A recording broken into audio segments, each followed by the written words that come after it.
Bismillahir Rahmanir Rahim. We begin with Allah's blessed name. We praise Him and we glorify Him as He ought to be praised and glorified. And we pray for peace and for blessings on all His noble messengers, and in particular on the last of them all, the blessed Prophet Muhammad sallallahu ta'ala alayhi wa sallam. As we greet you on this, the 7th day of the month of Shawwal in the year 1442, I believe it's the month of May in 2021, and I'm greeting you from the city of Lahore in Pakistan, the famous city of Lahore. And I'm back in Lahore after some 20 years.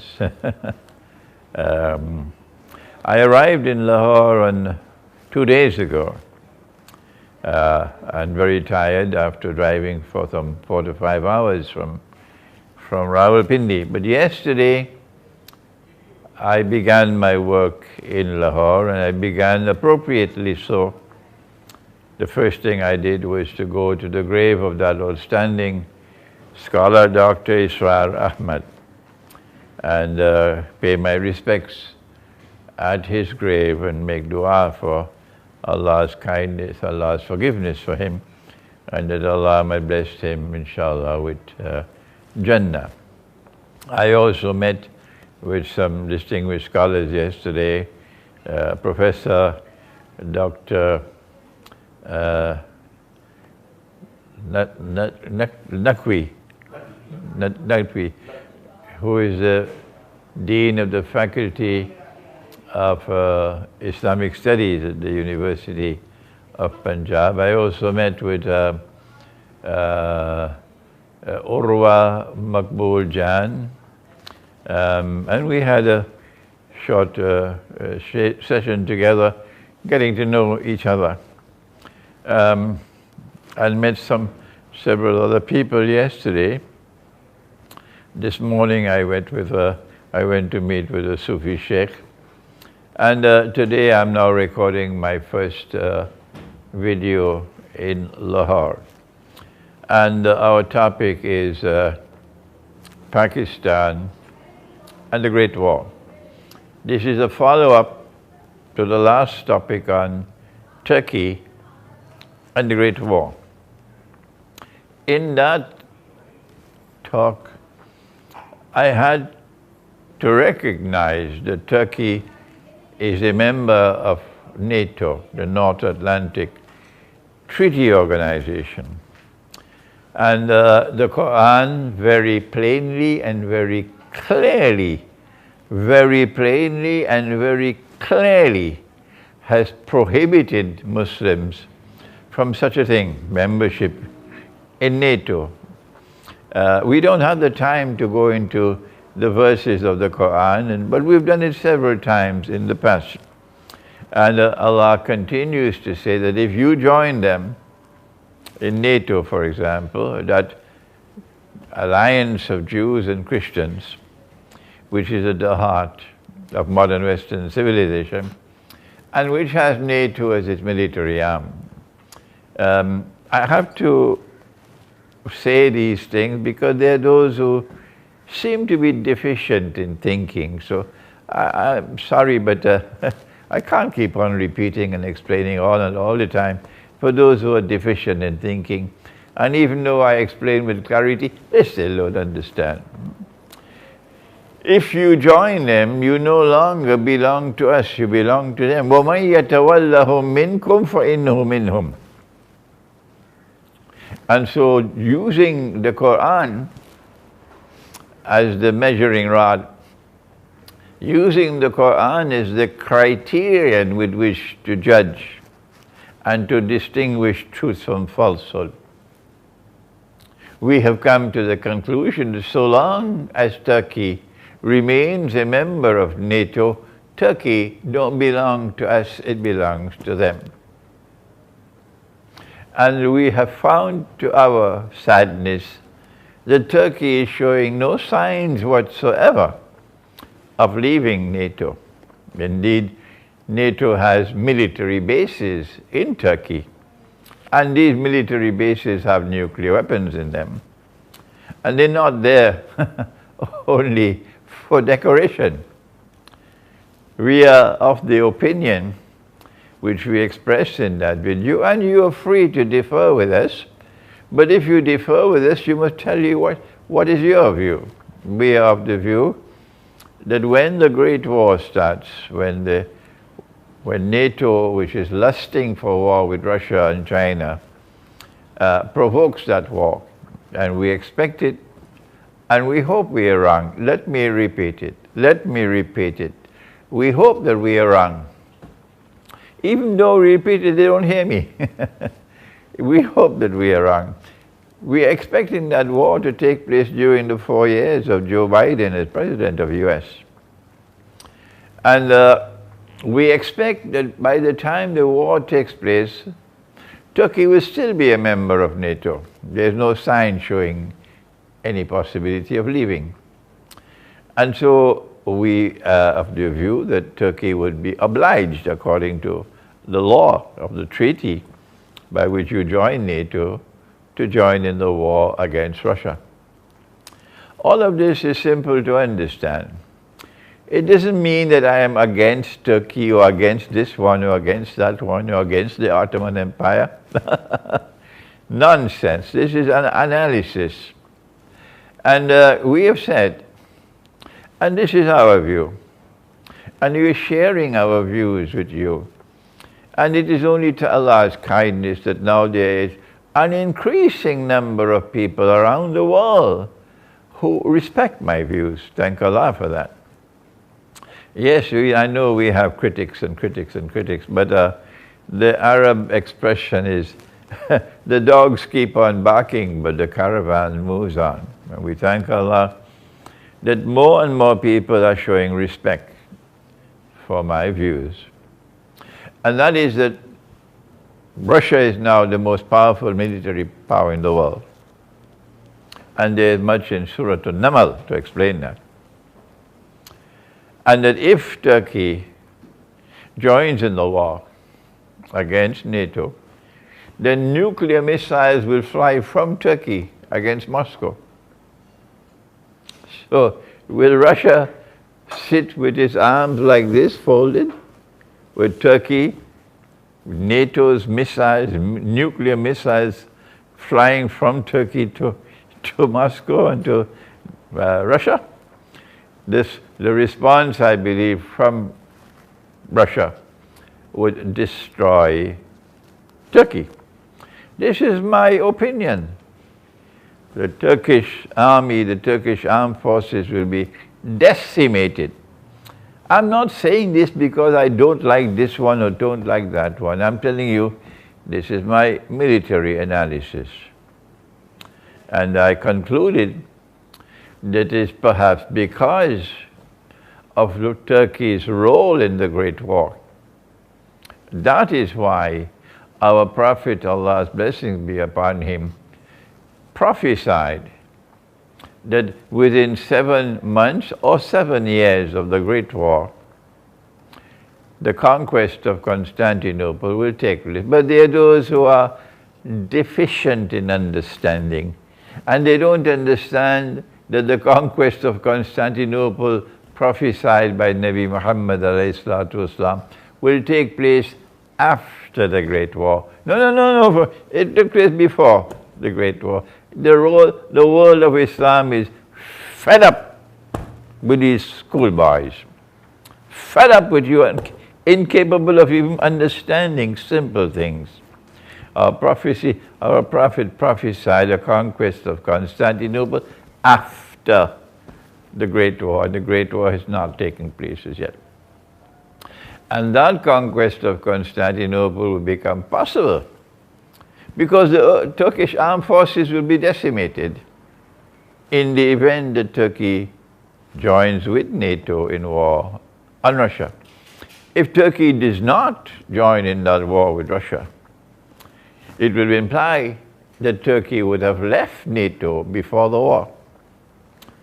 If that happens, we would be very pleased and happy that Turkey is now acting in a manner consistent with the truth. and submitting to the Quran, but we've not seen any signs that the Turkish leadership is showing that respect for the Quran. And then we've continued to explain that in our view, and you're free to differ with us, the primary reason for the conquest of Constantinople is not military, is not the freeing of the Bosphorus and the Straits of Dardanelles. This was a view I had 10 years ago when I gave my first lecture on this subject at the International Islamic University in Malaysia. Subsequently, I realized, no, this is one of the reasons that the Bosphorus and the Straits of Dardanelles will now be free from NATO, and that the Russian Navy will be able to pass through and enter into the Mediterranean, and that's bad news for Israel. But now I came to the conclusion that no, that's not the most important reason. Because Allah gives insight and He chooses when to give it. And we sit and we wait and we think and we think and we ponder and we analyze. And then the insight comes when it comes. That the primary reason for the conquest of Constantinople, whether they like it or they don't, whether they agree with it or they don't, is irrelevant. Because they would not have the power to prevent it. And that is that when we conquer Constantinople, we will return Hagia Sophia. When I arrived in Pakistan 6 weeks ago, I arrived to a country and a people who are all supporting the conversion of Hagia Sophia for the second time to a masjid. But in these 6 weeks that I have been here and explaining the subject from the Quran, I have not found even one Pakistani, not one, who has come before me to support it. Now they all agree, at least those who are meeting with me, they all agree that no, this was wrong. To convert Hagia Sophia to a masjid for the second time, shamefully, disgracefully, sinfully. So this is a good sign that Pakistan can be saved from this brainwashing. And when we return Hagia Sophia to the Orthodox Christian world, then, says the Quran, at that time you will see the fulfillment of the prophecy in the Quran that you'll most certainly find those who will be closest in love and affection for you, to be a people who proclaim their identity that we are Christians. So it's not you who will decide who are the Christians who will be closest in love and affection for us. Thank you, we don't need your opinion. Thank you, keep your opinion to yourself, because this is the Quran. The Quran is not telling us that you will identify those Christians for us. So show respect for the Quran. The Quran is saying that they will themselves proclaim, we are Christians. And that's how we know them. They will proclaim, we are Christians. And we are the ones who are closest in love and affection for you. And I am seeing the sign that it is indeed the Orthodox Christian world, and the return of Hagia Sophia to them. 600 years after it was taken from them, shamefully, disgracefully, sinfully, it's now returned to them. And they will be crying. There will be tears flowing in the whole Orthodox Christian world. They will be crying and crying and crying when we return Hagia Sophia to them, even when they have not as yet received it. And they're listening to these words of mine in Greece, in Thessaloniki, and as they listen to this video, they will be crying. They'll be crying. So tell those who celebrate the conversion of that Christian cathedral to a masjid, tell them they got just a little time left to continue with their nonsense. And then we'll get rid of them.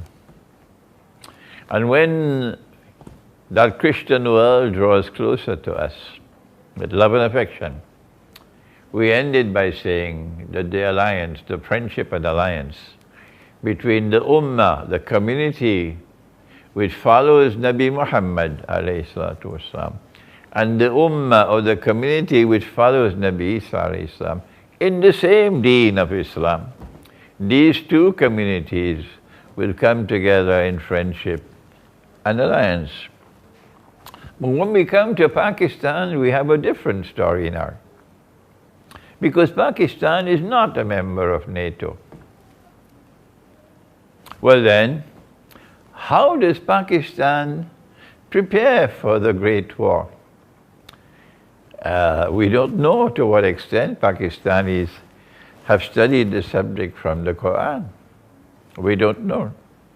And while there are so many who would listen to this video, and they already know the subject because of my book, which you will see on the screen just now, the Quran, the Great War, and the West. You will see it on the screen just now. This book was written perhaps 2-3 years ago. And we take the verses of the Quran which are directly connected with the Great War. The Pakistani Muslims would probably be aware, the Pakistani Christians already know, that a great war is coming prophesied by our Prophet, Allah's blessing be upon him. But he called it the Malhama. And they, the Christians and the Jews, they call it Armageddon. Pakistan would know that our Prophet has prophesied that this war would be unlike any other war there's ever been and any other war that there will ever be. It will be a one-time event in history, similar to when Gog and Magog are released and they spread out all over the world. That would be a one-time event in history. A people with irresistible power and who use power to corrupt and to oppress. And they are released into the world and they spread out all over the world and they take control of power in the world. Gog and Magog. This is the Quran. And eventually they bring a people back to the town from which those people had been expelled for 2,000 years previously. And Allah had placed a ban on them. They could never come back to reclaim that town as their own until Gog and Magog bring them back. And so, of course, we know it's Jerusalem, but they don't. We know it's Jerusalem, so let them keep on waiting. And therefore, that would be a one-time event in history. You got to be blind. For 300 years you have to be blind to not see it. Similar with the Great War. It's a one-time event in history. And our Prophet has said that 99 out of every 100 of the combatants in that war would be killed. There's never been such a war in history. And therefore, we conclude, logically therefrom, that the Great War would be a war in which weapons of mass destruction would be used, unlike any other war in human history. So there are no experts. None. And we from eschatology, we have knowledge today. The political scientists and the military scientists, they don't have that information, we have it.